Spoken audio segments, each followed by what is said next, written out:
Well, Commissioner, I'm eager to be helpful, but I just can't for the life of me think why you would want to question me about Professor Jerrold's death. I hardly knew the man. Yeah, I realize that.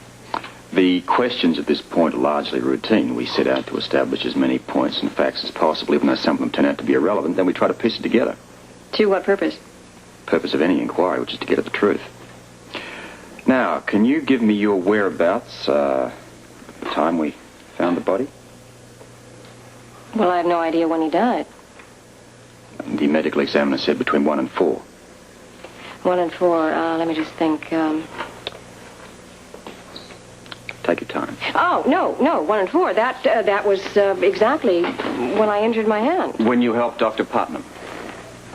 Oh, well, from that comment, then I assume you've already spoken with Dr. Putnam. Yeah, well, the same way that I'm talking to you, the same way that I will talk to a great many more people before this is over.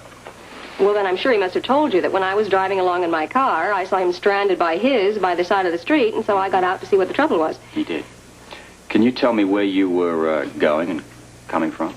Yes, I was on my way to administer therapy to an outpatient. But you never got there because of your hand? That's correct. I see. Tell me, when you helped Dr. Putnam, did you manage to get his car started? No, I'm sure he must have told you we weren't able to do that. I mean, we tried, but we were not able to get it started at all, so we just left his car there and then came back here in mine. Mm-hmm. How'd you hurt your hand? Oh, well, that was the silliest thing. I have this really bad habit of always closing my door with my hand on top of the door instead of down on the handle, and I must have been very absent-minded that day or something, and it just slammed shut right on my hand.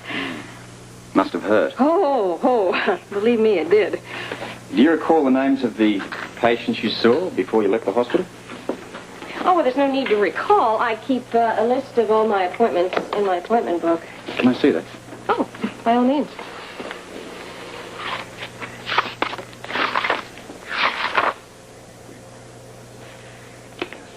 It says here that you saw Luke Spencer.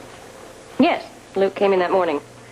Routine therapy? No. He had injured himself during a campaign speech and just came in to have me check out the injury. Serious injury? No. Luke is very resilient.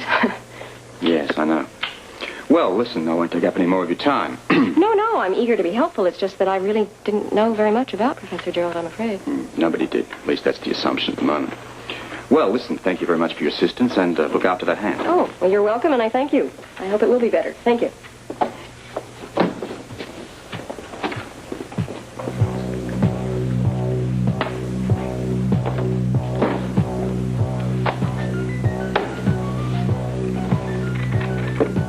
Well, I hope you remember me, Dr. Bellows. I was a patient there at Indian Head Hospital right after the big avalanche. I had injured my back. Yeah, of course I remember you. John Doe, alias Luke Spencer. Yeah. How are you getting along? Very well. My back's in good shape, and I'm walking okay, and I get occasional therapy from Natalie Dearborn. I'm sure you remember her. Oh, very well. As administrator of this hospital, I hired her. Uh-huh. Well, then perhaps you know that she's now working here in Port Charles at General Hospital.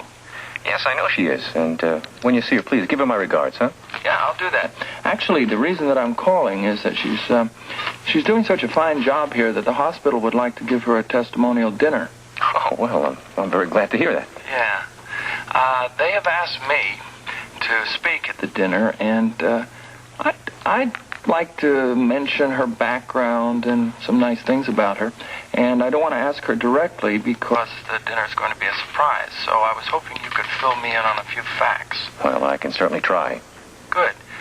Now, as I recall, she hadn't been at your hospital very long when the avalanche hit, when I had my accident. I seem to remember that you had another therapist there.